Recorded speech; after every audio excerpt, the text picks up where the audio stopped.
Hey, everybody. Welcome back to another episode of the Real Deal Pod with Alistair and Jeff. It is an absolutely beautiful Wednesday. My goodness, I would love to be out there, but I'm so much happier to be sitting here along with Jeff and our special guest to be able to do episode 21 with you. So, my man, Jeff, what's going on, buddy? How you doing? How's your Yeah, week? I'm Long doing weekend. well. Doing well. Came off the long weekend. My body is again a little bit sore. I tried wakeboarding for my first time. Good for you. I was proud to say I got up, I surfed. Did not surf very well, but I will be honest, I was fearful that I was going to be that guy that tries 20 times and can't get up. And then I was like, oh, and then I'm gonna have to stop and I'm gonna be like, ah, man, this is not gonna be cool. But hey, I got up after the second time and did a little bit of wake surfing or wakeboarding. So it was good. It was a good weekend for sure. That's nice. That's nice. I myself, I worked a little bit, but was able to go away for a staycation in False Creek. Took the kids out there. Yeah, so my father-in-law, he's got a place over on Spyglass. So it literally his balcony is right out to the seawall. So it's a nice view. Yeah, it's a nice little spot to stay. Uh, we picked an interesting time to head downtown. So Oh, for yes. to be It was downtown. the Pride Week was going on. Yeah, so it was quite busy and active, and the kids' eyes were wide open, and we we went bike riding, and there was I don't know if we should save this for the Real Deal Pod after dark, Jeff. So, so my lovely wife, Michelle. I don't know if anybody out there remembers the show Full House, and remembers Danny Tanner. Danny Tanner was the father, and I remember one episode, but we all remember one episode where they go to Hawaii and he had the clipboard o' fun, right? Because he had all the activities all scheduled for us to do. So we like to make a joke because mom's name is Michelle, and we call her Danielle Tanner with her clipboard of fun because she's always got us scheduled for activities in a loving way. It's fantastic. We always have a great time. So she's got us scheduled for activities. So one of the activities that she decided to do was let's all go for a bike ride. And so we went out, took the ferry over to Granville Island, decided to grab some bikes. And as we're grabbing these bikes, we see a crusade of police officers coming. And I looked over at my son Casey and said, "Oh, they're coming for you finally, buddy." And we see these police come, and then we see 40 bike riders coming right behind us. All happen to not be wearing any clothes. Oh, wow. Yeah, it was a naked bike ride. Unfortunately, my lovely wife, Michelle Danielle Tanner, forgot to make sure when planning our activities, she didn't make sure to see what type of events were going on around. So we had a bike ride, or a group of 40 bike riders, all nude. And let me tell you, every single time you see somebody nude, no offense, it's always somebody that has no business being nude. So it's 40 of those people on a bike. Yeah. Did you? No, I'm not gonna go Now further listen, into this. listen, I think let's on that segue. Let's listen. introduce the It just let me audience. let me Yeah. finish, Jeff, because Oh, it ends with a gentleman, and we were just so you know, we were taking public bikes, right? So we were taking public bikes for the bike ride. It ended, Jeff, with a man nude and his clothed wife, and the man getting off of one of the public bikes and locking it back in the station oh my and Lord. walking away. So my point to the story, my whole thing over the weekend, Jeff, was there needs to be some sort of city bylaws that pertain to nudity and riding public bicycles. Because the next person that got on that bike, that's all I could think of. The rest of the day was that poor soul that hopped on that bike next, Jeff. That's all I could think of. You So that know, was my but what weekend. you didn't think of was prior to that parade, there was Who got on the bike there I was a had? parade, there was another parade previously scheduled for an earlier time, and that's where your guys' bikes came Don't from. worry, that was already in my head, but we were already committed after I saw that dude put it in. I looked at my bike seat, Jeff, and I just shook my head. But I knew I wasn't taking that one. So I thought that there was might have been a barrier of somebody that had used the bike before me that was clothed. And so they got to clean it off before my shorts did. But that was my experience in Falls Creek, Jeff. That was the weekend. It was great though. I gotta tell you, it was fun. The kids had stories for days, right? They were laughing the whole time. It was a wonderful time. But Jeff, most importantly, we got a special guest that I think wants to run away now. And so Yeah. No, I no, I want to hear more. I want to hear more. Needless to say, our guest here, Mario Mika, was not the gentleman on this bicycle. Oh, he was clothed. This guy's clothed. We want to make His that face, clear. Jeff, is imprinted in our minds, Jeff. And I just want to say, just to tag on, Jeff, we've all felt sorry for his clothed wife and could not understand why she was encouraging his behavior. But that's a trooper. When till death do us part, that is a real deal. Yeah. Yeah. Sorry. Go I don't even know what to say, but you know what? Let's introduce Get Mario. on with our guest, Jeff. Get on with our guest. Let's introduce Mario. You know, Mario Mika, I've known him for quite some time. Mario is a digital strategist. How long have you been a digital strategist for, Mario? And what is a digital strategist? Yeah, nice to meet you guys. Glad to be here and to hear your stories. Uh, Bike riding sounds a little bit interesting right now. I don't know. I haven't ever tried it naked, so you never know. Use a But yeah, personal.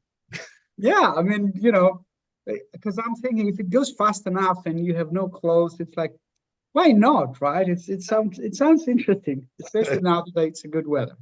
So yeah, I'm a digital strategist. Essentially, I help you. I'll be more specific.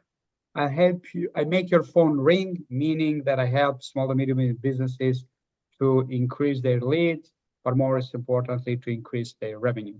I've been doing this for over 10 years now. I started when I was back in Greece, and I'm being about 7 years, 8 years right now in Canada, in Vancouver. So yeah, it's over 10 years. And digital strategy is essentially meaning you as a business, you have different ways, different channels to actually get leads. Which channel matters most for your business? For the vast majority of small to medium businesses, you cannot and you should not be everywhere because simply put, you don't have the resources and it doesn't really make sense. You should be where your audience is or the vast majority of your audience is. And then the question is that, okay, how do you approach that? What specific strategies, tactics should you create in order to get new clients and not just get new clients, not just get new leads, but get clients that can bring you the most, they can have a high impact on revenue. At the end of the day, the marketing that I'm doing, it's performance marketing, and the way that we measure the success is high quality lead generation and revenue growth. And I'm saying this because we discussed a little bit before, like we can talk about SEO, ranking, all different things. But what matters in the end is, does that channel impact my revenue? Yes or no? And again, because small to medium businesses, they shouldn't and they shouldn't follow the examples of huge international businesses where they're everywhere and they do everything. It simply does not make sense. And I help them to make sense more, a little bit more about their online marketing from pay-per-click, email marketing, SEO, etc., etc. Well, and Mario and I talk.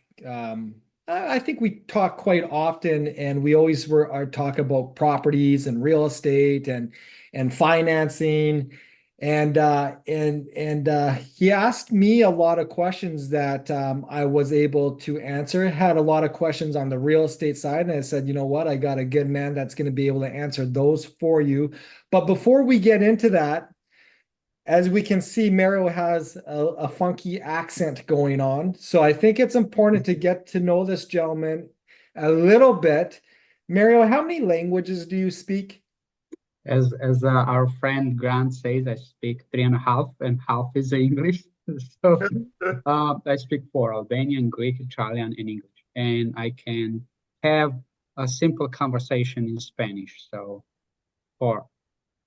I've seen Mario speak Spanish, and he can. It's not he can. It's a little bit more of a more simplified. He's not really giving himself that credit. Another thing that I really love about Mario is he's very worldly. This man, how many countries have you lived in, Mario? How many countries have you visited worldwide? So worldwide, I don't think I visit a lot because it's only just, Europe and then Turkey and then North America. But I lived in four countries. Um, Albania, Greece, Italy, Canada, and so Canada is home now. Hopefully, it's gonna be forever, whatever. I don't know. We'll see. But yeah, it's been for different countries, so it's for sure. It's an amazing experience because you meet a lot of people from different countries, different cultures. So apart from being Canadian citizen, I'm also a global citizen. So I'm happy for that. Yeah. It's Nice. awesome. Well, and based on some of the times, like Mario, Mario is not a first-time home buyer. Mario, how long have you owned your home for? Just 2 years now. Yeah, almost 2 years. Yeah. So fairly new to the market. And with our conversations, again, Mario, at some point, would you like to buy an investment property? We were discussing that. The answer to that was yes. So for me, it's yes. It's yes, and I use also a word that is it depends, right? It's like, okay, well, what does it mean? How do I make sense of that? Like if we're talking about marketing, I can tell you, well, you spend X amount. This is a return on ad spend, on return on investment. This is how much money you can make back. This is what the average a person does on your industry. So I understand that. For for the investment on real estate, I know nothing. I know that I like to invest and I like guidance. Like, where do I start? Like, how does what does it mean investment? Like, okay, you have a rental property? You buy investment, meaning you buy a property, you put like what 10, 20%, 30%, because you are if you are second, if this is your second time as a home uh, buyer or whatever, I don't think you have to put more than 20%. Is that correct? Well, no, as a or as a home buyer, as long as you're living in it as your primary residence, you can be buying your fifth, sixth, seventh home, and you can put down as little as 5%, right? Oh, okay. So there's a big misunderstanding at times where people believe that, hey, if I bought a home once, um, I was eligible to do my 5% down. But if I buy another home, I have to put 20% down, which isn't necessarily the case.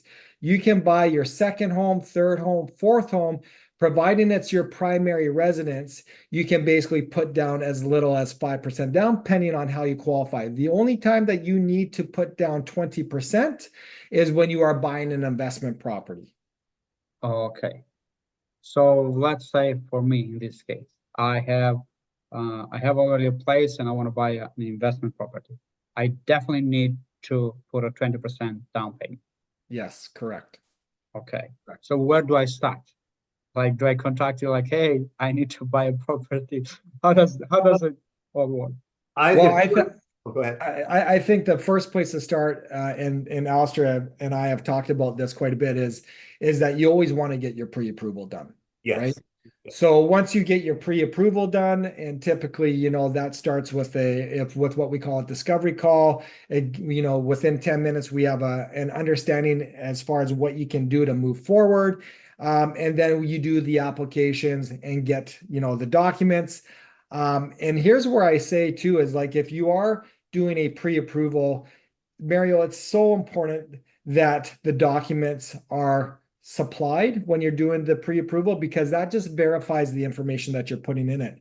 A lot of times people are getting pre-approved and no documents are being delivered and or requested, and that pre-approval is worth what you flush down the toilet. toilet paper because it's not verifiable. Like, sure, you might say that you're making an X amount of dollars, but your job letter and your pay stub are going to verify that.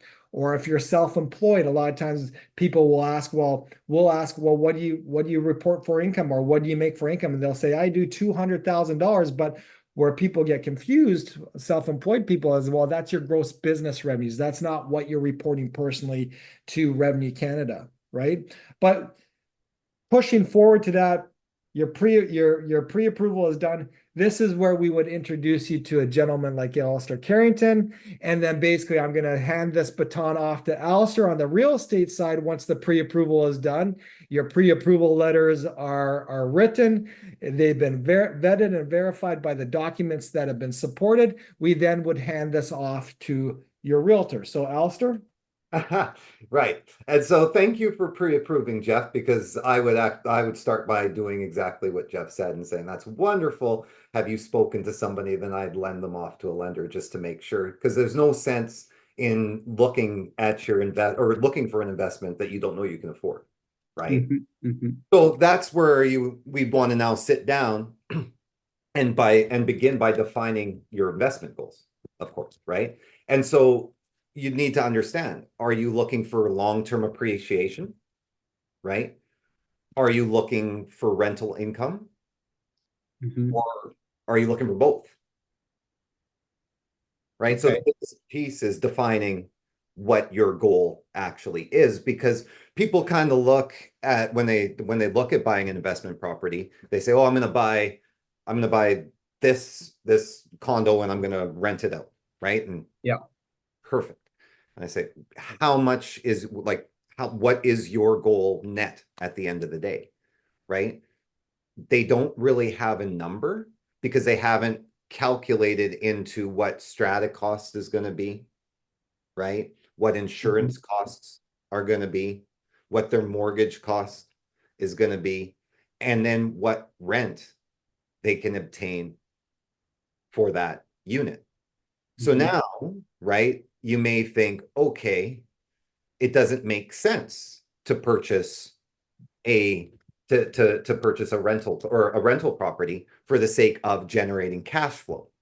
Now I might be looking to purchase something for equity, right? And now that's where you're looking at something with long-term appreciation, right?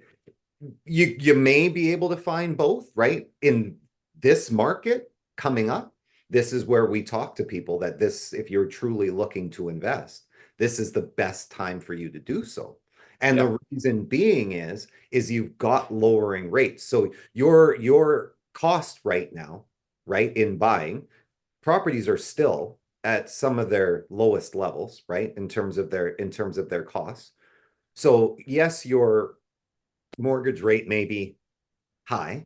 We know it's reducing. So as it reduces, your equity is gaining, right? Yeah, I want to jump in on this one too, and add is that even right now, as we're talking in August of 2024, right now the market has so many houses available. We are over 10,000 listings, just to tell you. Right. So now it's really becoming a 10,000, sorry, buyer's where? To 10,000 listings in the Fraser Valley alone. Okay.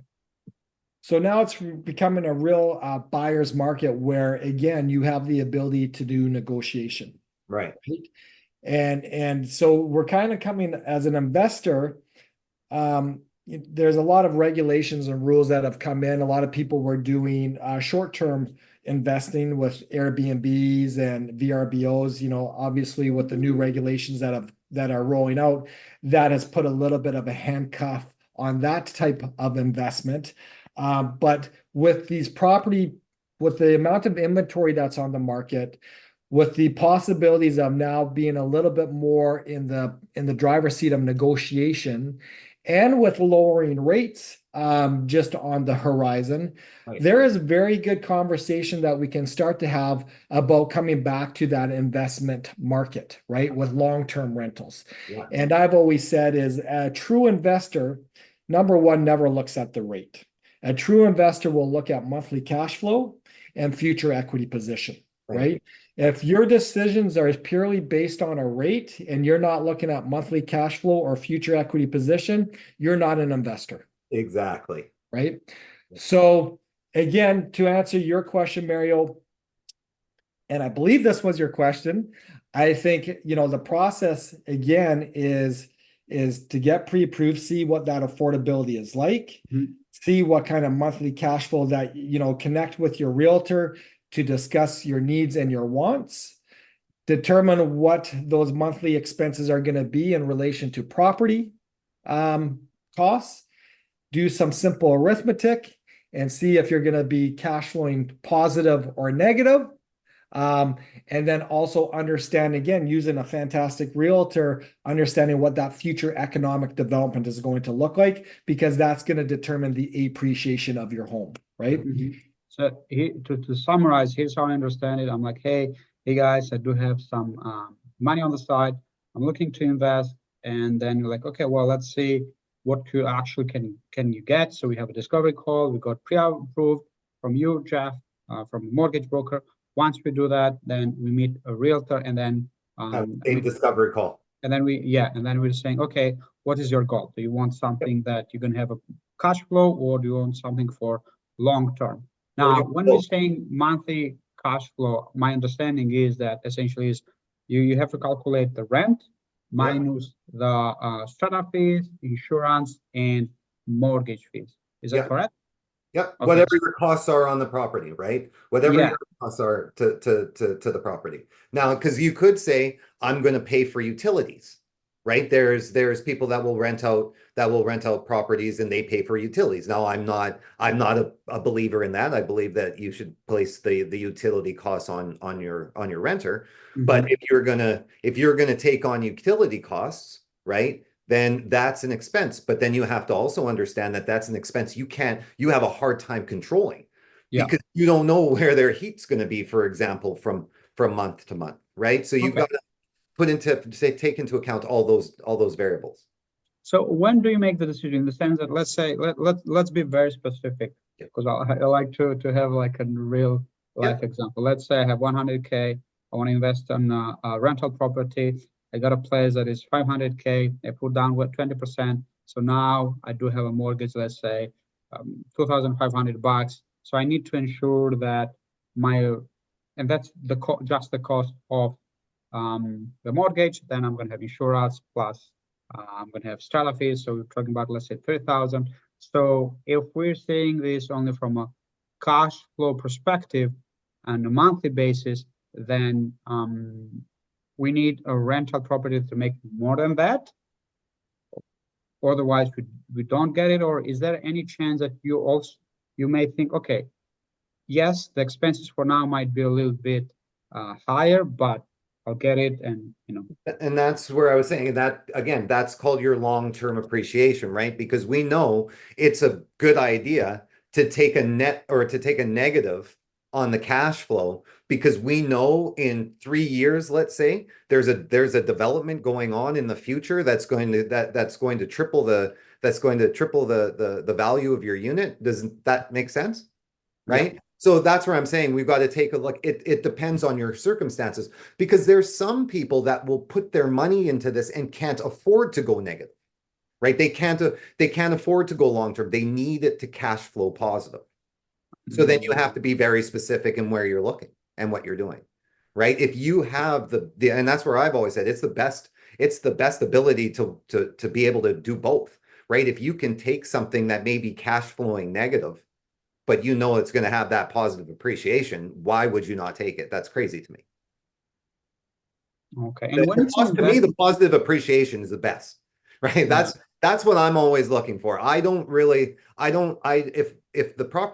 my investment doesn't cash flow, it something negative has to be happening in the area for me to walk away from it. Because I'm always looking 5 years down the road. It's sort of how I look at my stocks, right? I was taught this very young. If you want to worry about your stocks going down, then look at them every time you get your statement, right? If you want to know that you've succeeded in your investment, look at it when you're cashing out. right? Let, Because let, it's going to be yeah, positive. no, I get it. That's essentially saying you may have a negative cash flow, but you know that in 2 or 3 years, the value of the property may go up. So that's when you sell and you make a profit based on that. I Exactly. do have a question. Let's say that the cash flow is negative minus $1,000 on a monthly basis. Can you use that as a expenses on your taxes? How does that work? That or you cannot deduct it from your taxes? Well, I think that's an accountant question. That's what I was going to say. I can't Um, give that answer as a realtor. That's why I have Jeff to answer mortgage questions. I've owned 9 investment properties in my life, so so that definitely is an accounting question. But if you have, say, for example, if it's costing you $1,000 each and every month, and the reality of it is that there are some investors out there that are now in that situation because Right. perhaps they were in a variable rate, they were in a high mortgage. At the time, it was a terrific time to buy. It was cash flowing positively. They were in a variable rate. Our variable rate, as we know, went up 11 times over a period of a year and a half. And now they're cash flowing negative, right? So that what you're describing, Mario, is a real thing happening to real people in real time. And my understanding of that, obviously, when they are doing their taxes at the end of the calendar year, those losses are coming on the statement of their rental activities and basically showing that property to be in a negative position, right? So as a tax thing, sometimes that's a good thing depending on your tax bracket. Sometimes that's a bad thing depending on your situation. But at the end of the day, the reality of it is if there is a shortfall that's happening to your investment property each and every month, that is going against your net income as far as what you're doing for the year, which can also have a taxable benefit because if you're making $100,000 here and losing $20,000 in your property, now your net income, could possibly push you to a different tax bracket Right. because of that loss, right? Yeah. And then if you want to get even deeper into it, if it's in an incorporated company and you're buying this investment property in a hold code, now you have a capital loss, which can offset your capital gains. But again, an accounting type of Yeah. question, but that is my insight on it. Yeah. I do have a question that you might have, Jeff. Okay, so let's say that, as you said, a lot of what happened in the last, let's say, 2 years is that mortgage rates went up by a lot, and we know that there are rules, at least in BC, in Canada, we cannot increase the rent as much as we want. So the rent stayed very much stable, or the only way that you can raise it if somebody already left the property, etc., etc. So let's say there are some people, as you said, in that situation. How can you help them? Like, is that, I think I heard in the past about refinancing, or when you have a lot of debt, etc., etc. Is this a situation that you could potentially help? Yeah, of course. A lot of times you then take a look at the situation. You take a look at the monthly payment with what they're into, right? So maybe they were in a variable rate, and maybe they're still in a variable rate. And our variable rate at one time was at 2.45%, our prime, and right now it's at 6.7%. So a significant increase, which again has a big impact on monthly payment. So also do keep in mind when you are in a variable rate, you can transfer that into a fixed rate at any given time at no cost. But again, if you're going to fall into the Jeff Lee bucket, I rode out the wave. I'm still in a variable rate after 11 increases. But now, say hypothetically, now I'm in a position as far as when I was either at a break even point or a positive point, and now I'm in a negative cash flow point. This is a time where you can take a look at it and say, okay, well, let's take a look at your rate. Let's take a look at what we can refinance. Maybe we're resetting the amortization. We need to develop a mortgage strategy to get your monthly cash flow either at a break even or a cash positive or a slight cash loss position. With the understanding is what is the future economic appreciation that's going to happen here, right? Yeah. Because as Alistair said, is you want to know what that municipality where your investment property is, what does that look like 5 years down the road? What does that look like 10 years down the road?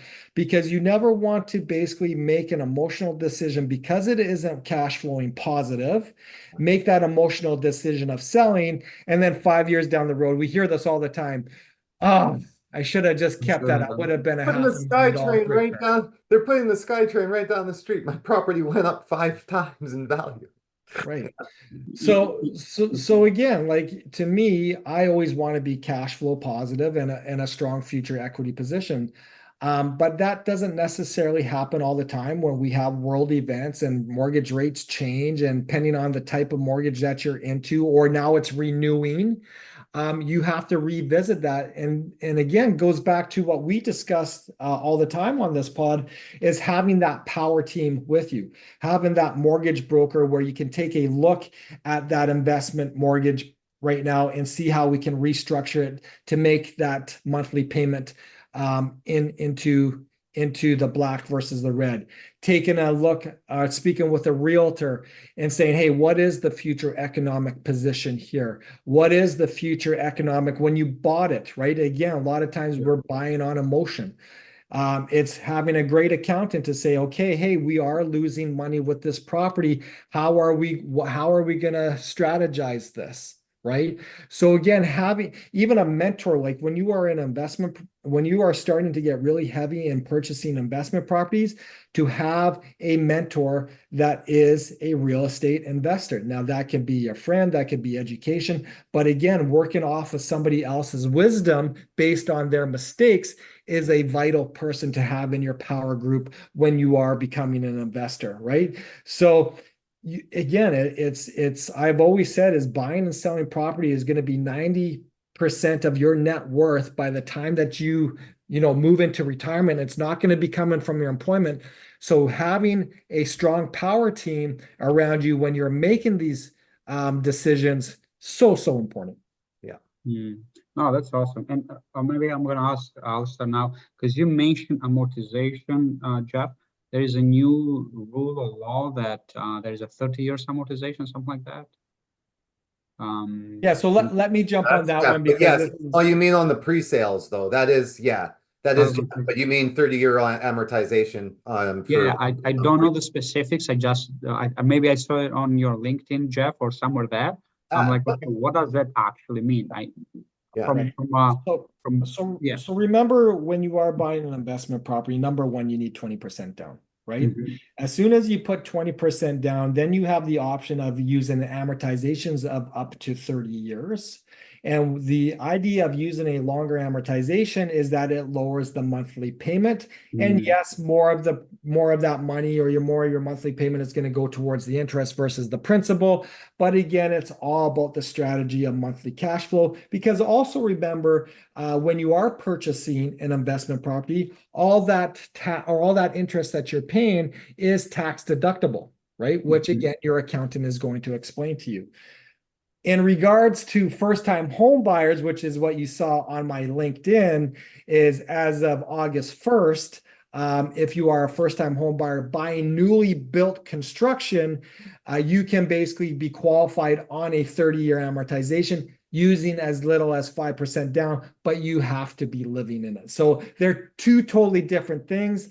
But again, my strategy when I'm purchasing investment properties, or when I'm working with investors, and I have clients, guys, I have one client that owns over 180 doors. So when we're speaking on investing, we're always talking about monthly cash flow. We're always talking about longer amortizations. We're not really concerned about the rate. We just want to get the financing done that's going to make sense, because the understanding is that, a lot of that stuff is tax deductible, when you're doing your taxes at the end of the year. But for me, I believe the longer amortization when it comes to investment properties is the best, because it minimizes your monthly payment. That totally makes sense. But what about amortization for people that don't want to use it as an investment property, but let's say there's a couple, right? And they want to get a new house, a new apartment, etc., etc. So you can essentially buy that place. You can have a 30 years amortization, right? what happens if you already bought a place in the past, but you sold it? So now it's not your first time.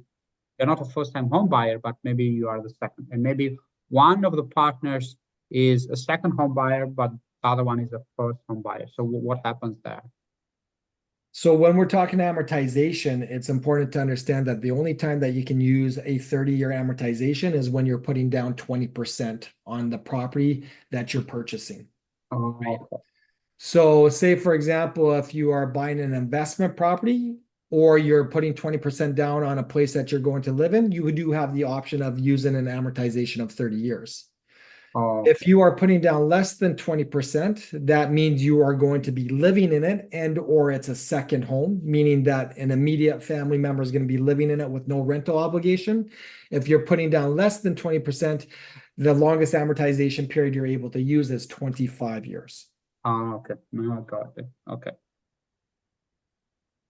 That makes sense. Yeah. Oh, okay. This is awesome. I feel almost ready. There you go. Oh, this is awesome. But I guess it takes a lot of like a lot of things also depends on I guess on the market because as you can see right now, this said I think Jeff or Alistair, it's a buyer's market. Yep. Where I think 2 or 3 years ago, I think that was the opposite. So things change, I guess, Well, quite a lot. Yeah. yeah, and I know that's one thing I saw in the email thing going back and forth that I know you had a question about pre-sales and wondering about is it wise to get into pre-sales?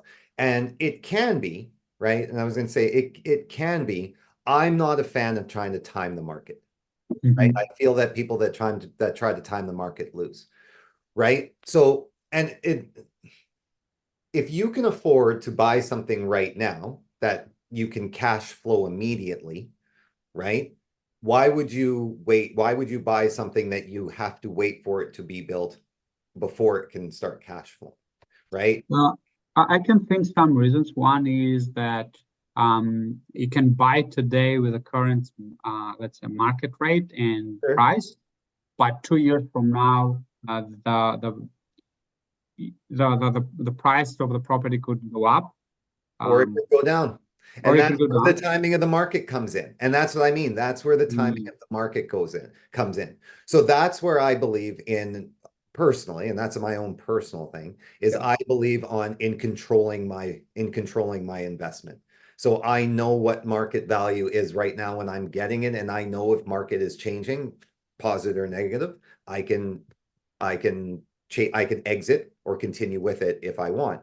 I Yeah. don't have to wait for possible delays that may go on within that development as well, or possible bankruptcies by that developer, that builder, That makes- that's another reason that I'm thinking is that maybe you don't have all, like maybe you have only 10% of the 20% that you need to put the down payment. So by doing pre-sale, like, okay, I'm going to get 10% now, 5% in 6 months, and 5% in another sure. 1 year. There So is that maybe way that, too.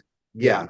Yeah. No, that would work too, depending on circumstance. But for Okay. the most part, for the most part, when it comes to when it comes to that, I encourage my clients to steer away from pre-sales. And that's not to say I don't help my clients. I helped a client buy one a few weeks ago, actually. So it's just something that if it makes sense, yeah, right now I'm not a believer in the pre-sale market, especially right.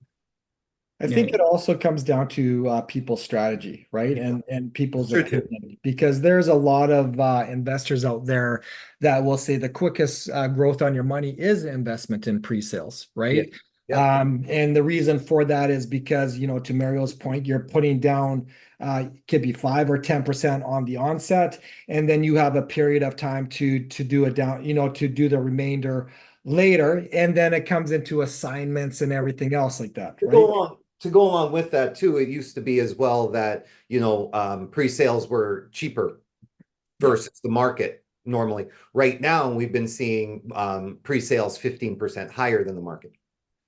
Well, Right. and that's where I go back to the Right. strategy, because back Strategies. in the day, pre-sales were the way to go. Like, Yeah, we 100%. all know somebody that's made Very hundreds of early, thousands absolutely. I dollars. will not deny that. Absolutely. Very early, because you had to think, right? Like back in 2000, let's say 2010, 2011, you were buying pre-sale condo or townhomes for $214,000. So of course, you did amazing back at that time, but escalating costs and stuff like that have changed. So that's where I would say it's, again, depending on situation. That's why you sit down with somebody in your power team, and that's where we go through this type of strategizing together, and we discuss these options together, right? To make sure that the one we choose for you fits you and is going to work best for you. Yeah. Okay. Yeah. No, Yeah. that makes sense. And just to cap on the pre-sale thing, it all goes down to strategy. Yeah. It all goes down to where things are at as of today, because as of last year, they're different than as of today. Yeah. I've seen people make hundreds of $1,000s on pre-sales. I've also seen people lose hundreds of $1,000s on pre-sales because of where the market value or where the market is at the time of completion, Yeah. right? Mm. So again, it all depends on strategy. In my opinion, all depends on the power team, all depends on the location as well, right? That's what I was going to say. That's a good place to actually look, because you can think, right? I can tell you there's places in Mission, right, where buying a pre-sale is a good idea, right? Where it's a good investment, right? Maybe it's Nova Scotia, maybe it's Halifax. Oh, yeah, It doesn't maybe. even have to Okay. be within our own province. I'm just saying where I can sell. Yeah, right. So again, pre-sales, again, it's all about where that future market's going to be Yeah. at the time of purchasing. Yeah. Yeah. So yeah, I guess you take in consideration demographics, if there can be more demand, all the different things. Okay. Well, I guess we're in a good, province, because I know a lot of people. I know a lot of people there, but I think a lot of people also are kind of like staying in BC. So hopefully it's a net positive. Well, some will say a lot are leaving BC and Canada as a whole as well. So I think we had like 1 million people the last 3 years or something like that. I don't know. So I'm not sure about that. I thought I read something. I've had great conversations with Mary about immigration too, that he's kind of shed some light on for me. But that is probably another No. Podcast. Yeah. Another after dark. Another podcast after dark. dark. But Mario, any other questions, let us know. But and Alistair, I'll let you do your thing from here. No, man, Mario, thank you so much for joining us today. You and I are actually going to have a discussion in the upcoming weeks to discuss more of what you do and how you can help me, because I would like to look into adding you to my power team. So I truly appreciate you being on with us, everybody. Again, thank you so much for taking the time to listen to us. I hope you guys have a great rest of the week. I hope you guys get out there and enjoy this sun, man. It is going to be hot. So make sure you get some water. Make sure you guys stay hydrated, but most importantly, make sure you enjoy it. And while you're enjoying it, tell everybody about our podcast. Tell everybody to download it, share it, speak it, love it, and most importantly, give us your comments. Y'all have a great rest of the week and talk to you later. Cheers. Adios. It was awesome.